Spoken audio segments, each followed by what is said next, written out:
आप भी Amazon पर बाय बॉक्स विन करना चाहते हो so this video is for you. Hello Amazon sellers, my name is Manisha Singh and welcome to the ecommerce grow channel. आज हम इस वीडियो में बात करेंगे what is buy box on Amazon and why it is important for the all Amazon sellers। So ये video आज बहुत ही ज़्यादा इम्पोर्टेंट होने वाली है बिकॉज इस वीडियो में हम जानेंगे कि क्या ऐसी एलिजिबिलिटी क्राइटेरिया होता है बाय बॉक्स विन करने का और कौन सी विनिंग स्ट्रैटेजीज होती हैं जिसकी वजह से आप इजीली बाय बॉक्स विन कर सकते हो। तो ये वीडियो एंड तक ज़रूर देखिए। और हाँ, अगर आपने अभी तक ई कॉमर्स ग्रुप चैनल को सब्सक्राइब नहीं किया है तो जल्दी से चैनल को सब्सक्राइब करें और बेल आइकन को हिट करना ना भूलें ताकि आपको हमारी हर वीडियोज़ की अपडेट मिलती रहे। और अगर आप Amazon पर अपने प्रोडक्ट्स को सेल करते हो और इस प्रोसेस में कोई भी हेल्प चाहते हो तो आप नीचे दिए गए नंबर पर हमसे कांटेक्ट कर सकते हैं। और साथ ही अगर आप हमसे Amazon ही पूरा सीखना चाहते हैं या ट्रेनिंग लेना चाहते हैं तो www.ecommerceguru.com पे जाके विजिट करें और किसी भी कोर्स में एनरोल करें। हमारे पास बेसिक टू एडवांस सारे कोर्सेज अवेलेबल हैं। तो चलिए स्टार्ट करते हैं और जानते हैं what is Amazon buy box. So let's get started. So सबसे पहले बात करते हैं what is buy box. Buy box क्या है? सो बेसिकली अगर आप अपना ये Amazon.in का प्रोडक्ट डिस्प्ले पेज देखोगे जहाँ पर आपका जो कस्टमर आके आपके प्रोडक्ट को देखता है और आपके प्रोडक्ट को परचेज करता है, उसी प्रोडक्ट डिस्प्ले पेज पर आप अगर राइट हैंड साइड में देखोगे तो आपको ऐड टू कार्ट और बाय नाउ का ऑप्शन दिखेगा, वहीं उसी को कहते हैं हम buy box. And let me tell you that कि ये जो बाय बॉक्स और ऐड टू कार्ट का ऑप्शन होता है वो हर किसी सेलर को नहीं मिलता, सिर्फ एलिजिबल सेलर्स को ही ये बाय बॉक्स का ऑप्शन मिलता है। यू कैन सी कि इस प्रोडक्ट को बाय बॉक्स नहीं मिला हुआ बट इस प्रोडक्ट को बाय बॉक्स मिला हुआ है because this is a eligible seller जिसने ये बाय बॉक्स को विन किया होगा। So now question comes why buy box is important. Buy box important ही क्यों होता है? So basically buy box is important because it will help the Amazon sellers so that कि वो अपने सेल्स को ज़्यादा से ज़्यादा जनरेट कर पाए and through the buy box their products will be more visible on the Amazon. So this is very important for the Amazon sellers. Also, let me tell you that through some data, 82% of the Amazon sales go through the buy box. Amazon की जो 82% sales होती है, 80 to 82% जो sales होती है वो bye box के through ही होती है। सो नाउ यू नो कि बाय बॉक्स कितना इंपॉर्टेंट होगा। सो देखते हैं अब कि कौन कौन सी एलिजिबिलिटी होती है। So sellers eligible to win the box. Sellers who are eligible to win the box are the sellers who have met performance based requirements. जो अपनी परफॉर्मेंस बेस्ड रिक्वायरमेंट्स होती है सेलर्स को एटलीस्ट उन्हें मेट करना पड़ता है कि उनको कुछ चीज़ें मेंटेन करके रखनी पड़ती है अपने Amazon अकाउंट में। सो कौन कौन सी वो रिक्वायरमेंट्स होती है to become a eligible sellers on the Amazon? Number 1 is your performance metrics, number 2 is your quality products and number 3 is the order volume. Performance metrics में सेलर को मेक श्योर करना पड़ता है, इंश्योर करना पड़ता है कि उसकी जो परफॉर्मेंस मेट्रिक्स है जैसे कि आपकी हो गई ऑर्डर डिफेक्ट रेट, आपका कैंसलेशन रेट, आपका लेट डिस्पैच रेट, ये सारी चीज़ें प्रॉपरली मेंटेन है। ठीक है, आपको अपना अकाउंट हेल्थ बेसिकली मेंटेन करके रखना पड़ता है for to become a eligible sellers for the buy box. Account health के ऊपर मैंने एक डिटेल वीडियो बनाई थी, अगर आप चाहें तो उस वीडियो को देख सकते हैं। और अगर आपका कोई भी क्वेश्चन है तो आप हमसे कमेंट सेक्शन में पूछ सकते हैं। सो सबसे पहले बात करते हैं परफॉर्मेंस मैट्रिक्स में आपको ऑर्डर डिफेक्ट रेट मेंटेन करके रखना पड़ता है। ऑर्डर डिफेक्ट रेट में आपको थोड़ा सा ज़्यादा डिटेल में ना जाके ऊपर से ही बता देती हूँ कि ऑर्डर डिफेक्ट रेट क्या होता है। सो बेसिकली आपका जो ऑर्डर डिफेक्ट रेट होता है वो आपकी तीन चीज़ों से कैलकुलेट होता है। आपका नेगेटिव फीडबैक और आपका A to Z guarantee claim और आपका credit card chargeback claim. Negative feedback अगर मैं आपको शॉर्ट में बताऊं तो basically negative feedback for example कि अगर कोई भी कस्टमर सेलर कोई भी प्रोडक्ट परचेज करता है, फॉर एग्जांपल कस्टमर ने आपसे कोई बॉटल परचेज की या कोई वॉच परचेज की और उसके बाद उसको वो आपको 1 या 2 रेटिंग देके जाता है Amazon पर तो वो आपकी नेगेटिव फीडबैक में काउंट होगी। अगर उसने 3 रेटिंग दी तो इट मीन्स वो न्यूट्रल है, अगर उसने आपको 4 या 5 रेटिंग दी तो इट मीन्स वो एक्सीलेंट या गुड में आएगी। ये पूरा एक रेटिंग का क्राइटेरिया होता है। प्लस नेगेटिव फीडबैक में अगर वो आपको कुछ भी ऐसा लिखता है कि आपका प्रोडक्ट डिफेक्टिव है या डैमेज है, तो वो आपका नेगेटिव फीडबैक में काउंट होगा। सो मेक श्योर कि आपका जो कस्टमर है वो आपको नेगेटिव फीडबैक रेटिंग ना दे के जाए, और अगर वो आपको किसी भी रीज़न की वजह से दे रहा है और आप उसे रिजॉल्व कर सकते हो, तो आप बायर सेलर मैसेजेस के थ्रू उसे रिजॉल्व करने की कोशिश करो, ताकि वो आपको नेगेटिव फीडबैक रेटिंग ना दे।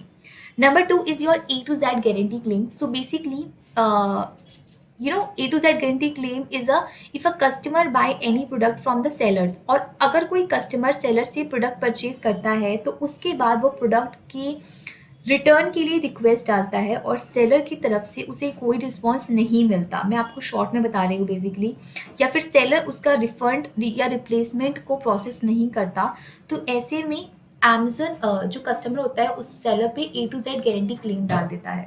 तो यहाँ पे जो सेलर होता है उसको अपनी तरफ से एक अमेजन को केस रिप्रेजेंट करना पड़ता है कि क्या रीज़न की वजह से आपने उसका कस्टमर को रिप्लेस या रिफंड नहीं किया। ये पूरा जो होता है वो A to Z क्लेम्स में आता है, और ये जो A to Z guarantee claim होता है वो आपका 60 डे टाइम पीरियड के पे डिपेंड करता है। और लेट मी टेल यू, जो आपका ऑर्डर डिफेक्ट रेट होता है वो आपका अंडर 1% होना चाहिए। आपका अंडर 1% से ज़्यादा आपका ऑर्डर डिफेक्ट रेट नहीं होना चाहिए, क्योंकि अमेजन कहता है कि if an order defect rate above 1% may result in restrictions of your selling privileges, including suspension of the seller fulfilled offers. Plus ये आपका 60 डे टाइम पीरियड पे काउंट होता है, और आपका जो A to Z आपका जो A to Z guarantee claim होता है वो भी आपका 60 डे टाइम पीरियड पे काउंट होता है। और किस तरीके के फॉलोइंग क्लेम्स है जो आपकी ऑर्डर डिफेक्ट रेट को इम्पैक्ट कर सकते हैं। Number 1, that those claims that are granted to the buyers and for which Amazon determines that you were at fault. ऐसे कोई क्लेम्स जो बायर की तरफ से आए हैं और इसमें Amazon आपको एज अ फॉल्टी मान रहा है। Number 2, claims that which you refunded the buyer after the claim was field.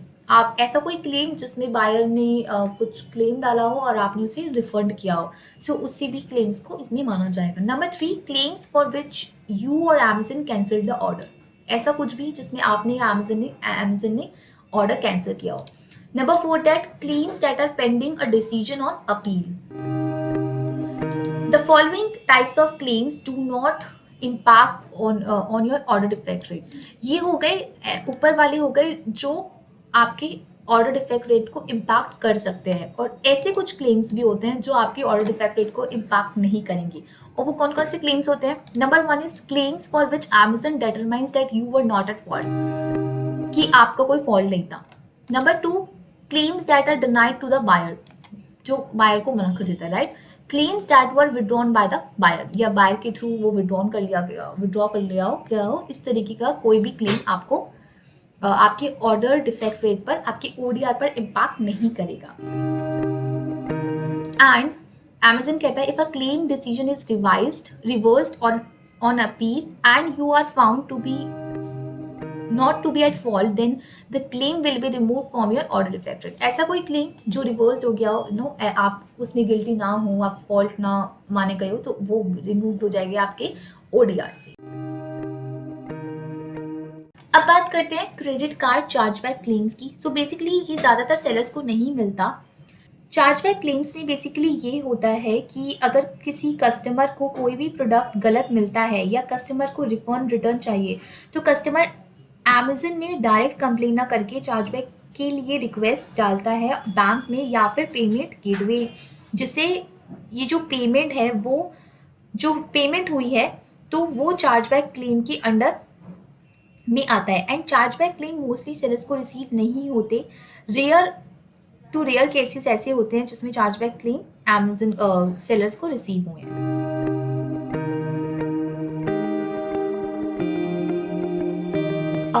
लेकिन फिर भी कुछ ऐसे पॉसिबल केसेस हो सकते हैं जिसमें कौन कौन से वो केसेस हो सकते हैं जिसमें चार्जबैक क्लेम्स हो गए.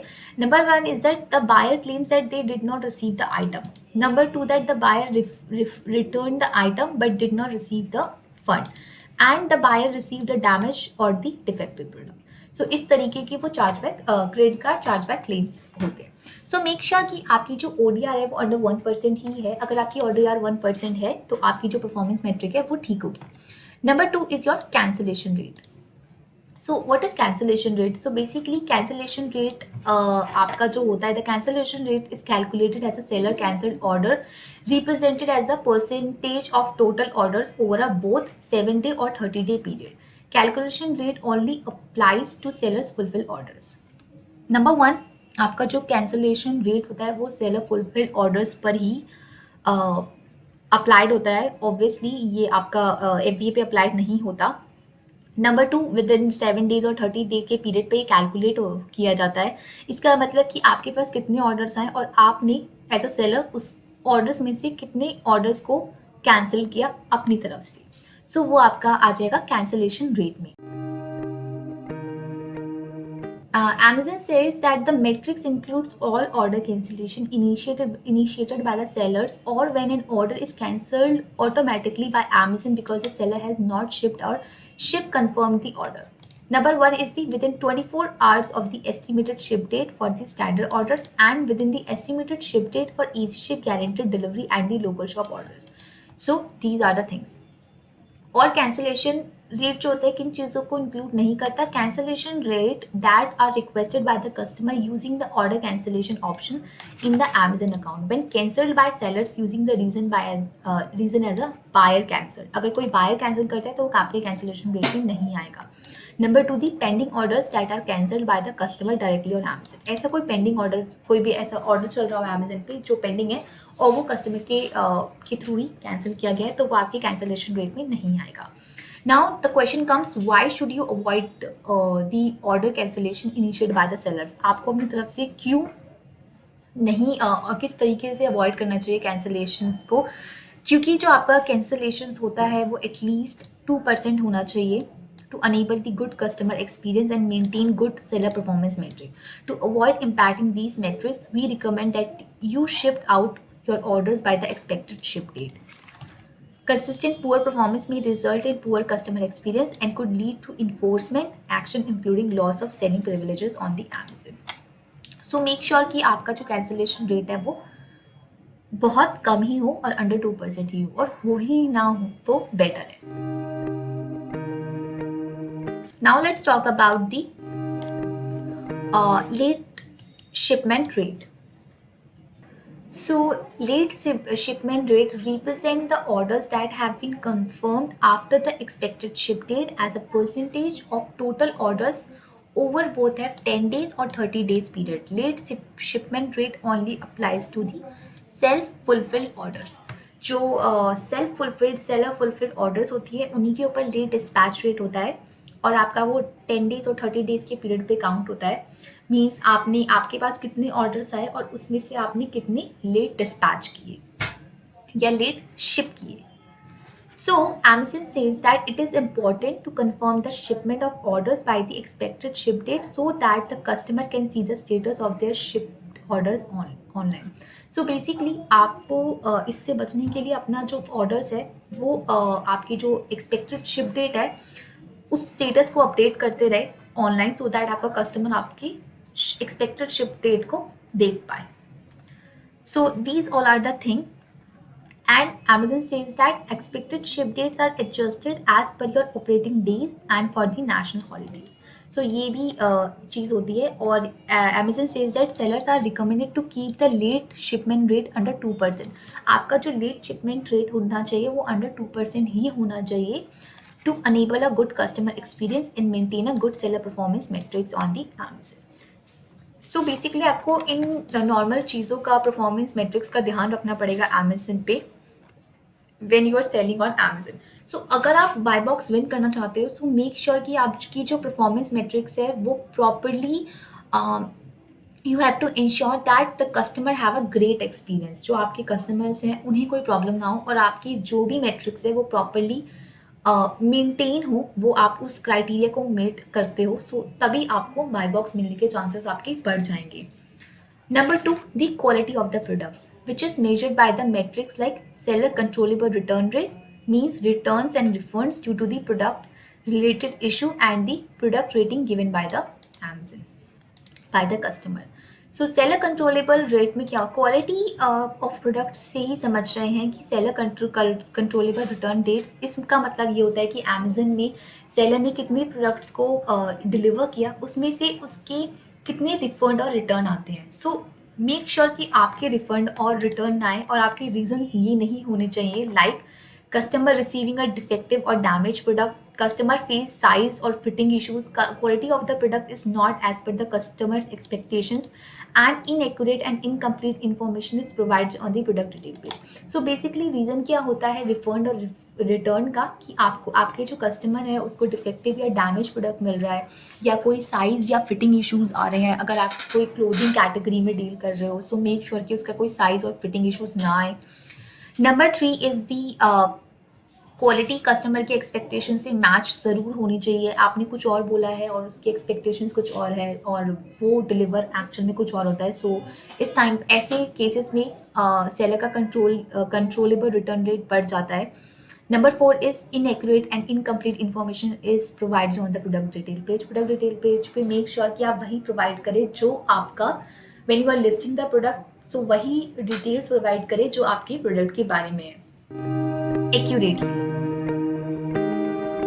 एग्जाम्पल के तौर पे यही है, number of the orders return due to the seller controllable reason 10, total number of shipped order is 100, तो आपका जो सेलर कंट्रोलेबल रिटर्न रेट होगा वो 10% आ जाएगा. इसमें यही है कि आप मान लीजिए अगर आपने 100 ऑर्डर्स को शिप किया और उसमें से 10 ऑर्डर्स अगर आपके वापस आ जाते हैं किसी भी ऊपर दिए गए किसी भी रीजंस की वजह से, तो आपका जो सेलर कंट्रोलेबल रिटर्न रेट होगा वो 10% हो जाएगा. And number three is the order volume. Order volume means to ensure that Amazon can accurately assess your performance, we require that you have sufficient order volume. Order volume means कि आपके order, आपके पास जो products है उसकी एक volume है, आपके पास अच्छे खासे ऑर्डर्स आ रहे हैं, आपके पास अच्छी खासी सेल्स जो है वो जनरेट हो रही हैं. सो इसका एक इसमें कोई ऐसे कोई परसेंटेज अमेजन नहीं देता. अमेजन ये उसी अपने एलिजिबिलिटी क्राइटेरिया पे ही ये खुद से ही वो चीज़ देखता है. Next is a seller's eligibility to win the buy box may change over time based on the seller performance against the eligibility criteria mentioned above, and criteria is subjected to change. So ये जो criteria है वो change होता रहता है. सो Amazon के ऊपर है वो किस तरीके से चेंज करता है. अब बात करते हैं what are the best practices to become the buy box eligible. ऐसी कौन, अब हमने बात तो कर ली कि कौन कौन सी एलिजिबिलिटी हमारे पास होनी चाहिए. हमारा ओडीआर, एलडीआर और हमारी क्या सेलर कंट्रोलेबल रिटर्न रेट अच्छा होना चाहिए, हमारे पास अच्छे ऑर्डर्स आने चाहिए. सो ये हमारी एलिजिबिलिटी हो गई. अब ऐसी कौन कौन सी बेस्ट प्रैक्टिसेस हैं जिसकी वजह से हम बाय बॉक्स के लिए एलिजिबल हो सकते हैं. Number one is the list accurately. So Amazon says when you are listing your products on Amazon, जब आप अपनी लिस्टिंग को प्रिपेयर कर रहे होते हैं, अपना title, bullet point, description, images, तो मेक श्योर कि आप उसे एक्यूरेटली लिस्ट करें. किसी भी तरीके की कंफ्यूजन को अवॉइड करें, किसी भी तरीके की मिस्टेक्स को अवॉइड करें, और उसे एकदम प्रॉपरली एक्यूरेटली लिस्ट करें अपने प्रोडक्ट को प्रोडक्ट डिटेल पेज में.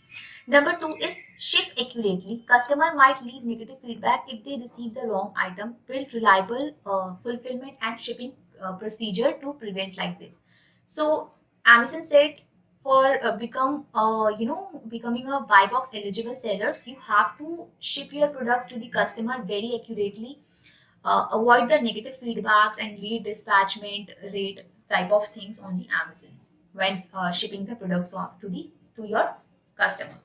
Number three is the ship on time. Obviously आपका लेट डिस्पैच रेट जो कि मैंने ऊपर बताया वो कम से कम ही होना चाहिए.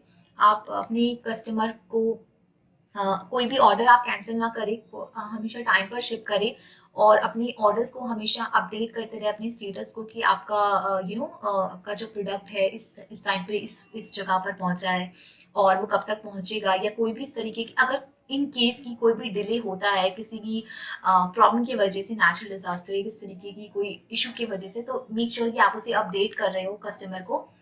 Number three is communicate with customer. Nothing is more frustrating to a customer than to not knowing the status of this order. Notify customers when an order is delayed and respond quickly to customer contact requesting order updates. The right communication at the right time can help build trust between you and the customer.